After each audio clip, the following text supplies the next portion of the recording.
Hello everyone, welcome back. So today we're going to discuss another type of numerical for the transient analysis. So now in the circuit, as we can see here, we have two different currents. Earlier we were having only single current and we have to determine the values for that current only. So now since we have two loops, so we have two currents which is given by I1 and I2, and in the circuit, as we can see here, assuming all initial conditions to be zero, we have to determine that the value of I1, I2, and correspondingly the first order differentiation and the second order differentiation values. So to start with, first we have to see the value just before the switching condition. That means as the switch closes, the current will flow through the circuit, and when the switch was open, there is no current. So considering the initial case, so at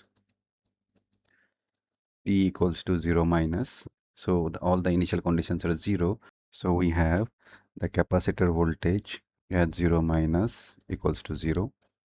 We have the value of current I1 at 0 minus, which is 0. And also we have I2 0 minus equals to 0. Right.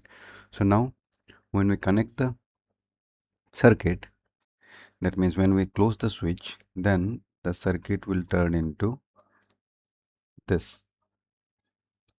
We have a capacitor, and the capacitor will initially behave as a short circuit, as we know, and the inductor will behave as a open circuit. So this will be the circuit, right?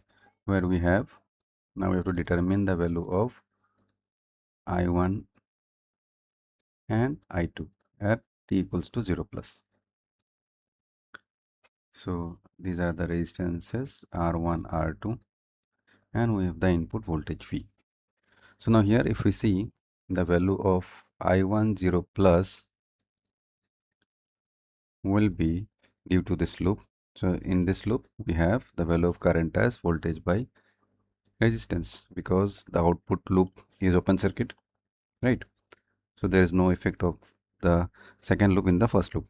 Then next I20 plus will be 0 since this is an open loop, and also the value of VC 0 plus equals to 0 since this terminal is short circuit, correct? So these are the values of current at t equals to 0 minus and 0 plus. So now let's write down the KVL equation for the circuit. So the circuit will be having the source, then resistances, then we have the inductor and capacitors. Now in the earlier circuit we have discussed conditions where we had only capacitor or inductor, but in this example we are having both of them. That means in the circuit we are having both capacitor and inductor present, right? So these are I1 and I2. So I1t and this is I2t. Okay, so let's write down the KVL equation. So since there are two loops, so we'll be having two equations. Writing the KVL equation, first let us consider we're writing it in loop 1. So it will be minus R1 I1 minus 1 by C integration of 0 to T. The current in this branch is I1 minus I2 dt, and the voltage is equals to 0. So now simplifying, we can write it as V equals to R1 I1 plus 1 by C 0 to T I1 minus I2, correct? Now next let us write down KVL for loop 2. So the KVL for loop 2 will be minus R2 I2 minus L di dt. And we have the capacitor That is also minus 1 by c integration of 0 to t. Now it will be I2 minus I1 dt. I forgot it here. So now this is the KVL equation for loop 2. So since all are negative, so we can make all of them as positive equals to 0. Right. So now let's determine the value of the currents at t equals to 0 plus. So at t equals to 0 plus,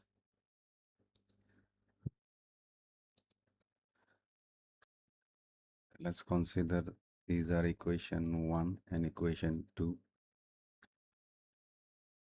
So from the equation 2, if we determine, then we already know the value of I2 0 plus L di2 dt 0 plus the capacitor, and the integration will be from 0 to 0 plus, and the value is I2 minus I1 dt equals to 0. Right. So now as we know, the value of I2 0 plus is 0, and this value is also 0 because this is from 0 to 0 plus. So the term remain is di2 dt at 0 plus will be equals to 0. Right. So next let us consider from equation 1 and then differentiate it. Then we'll be having R1 differentiating equation 1, we have R1 di1 dt. Let's consider at t equals to 0 plus. So this will be at 0 plus 1 by c I1 0 plus, right, minus 1 by c I2 0 plus. So this equals to 0. In the earlier case, we have already determined the value of di to dt 0 plus. So the value will be 0 that we have obtained here. So now let's see what is the value of di1 dt 0 plus. So this equals to minus 1 by c. As we know, the value of I2 0 plus is 0, and the value of this is given as V by R1, as we have determined as V by R1, and value of I2 is 0. So the value will be 1 by C. For I1 it is V by R1, right? So this value of di1 dt 0 plus equals to minus V by R1 square C, right? Okay, so I hope it is clear up to this. Now let's see what will be the values of d2i and dt2. So in order to get that, we have to differentiate the equations. So let me get the equations from here. So let's consider this as number 3. So now differentiating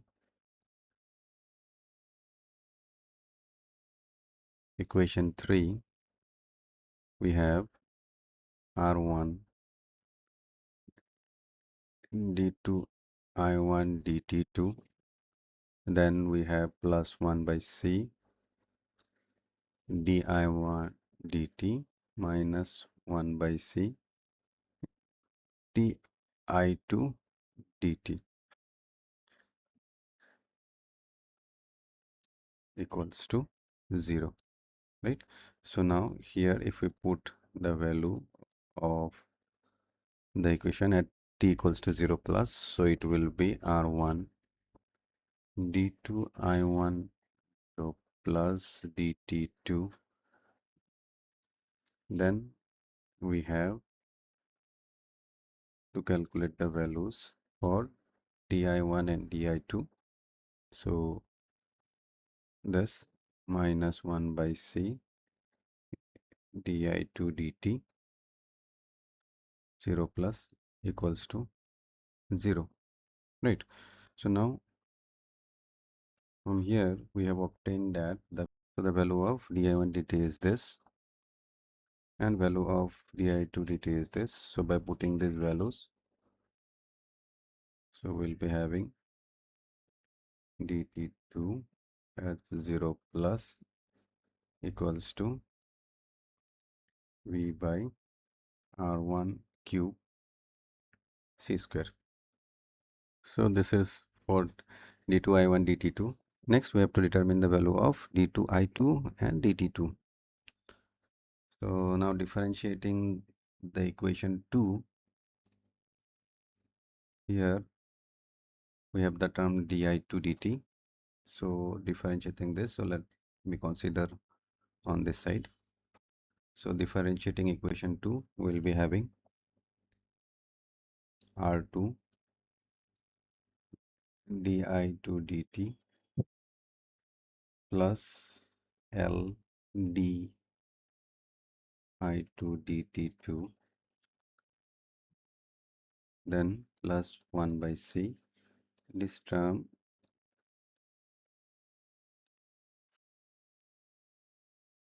this, right, equals to 0. So at t equals to 0 plus we have t square i2 dt2 0 plus equals to, it will be 1 by l. Then inside we have the value of I1 and I2 and also the value of di2 dt. So the value of di2 dt is 0. So the remaining is this term. So in this term we have 1 by c I1 0 plus minus of I2 0 plus. So these values are, as we know, the value of I1 is V by R1 and this term, the remaining term is 0. So the answer will be equals to V by R1 L C. So this is d2i2 dt2 0 plus. Right. So we have determined all the values considering all the cases and we have solved the values for the current I1 and I2. So I hope you have understood this numerical, and here in this numerical what we have learned today is we have learned to do transient analysis when we have both inductors and capacitor together in a circuit. So in the previous classes we have discussed considering only one at a time, that means either it is capacitor or it is inductor. So now we have done a numerical considering both of them. So I hope this is beneficial for you. So do solve this type of numericals from the book that you are following for network analysis. And whenever you are following the videos, please follow it according to the playlist so that you don't see any video at random and don't get confused, right? So in the playlist, all the videos are mentioned in a sequence. So thank you for joining. To like, share and subscribe so that you don't miss any content.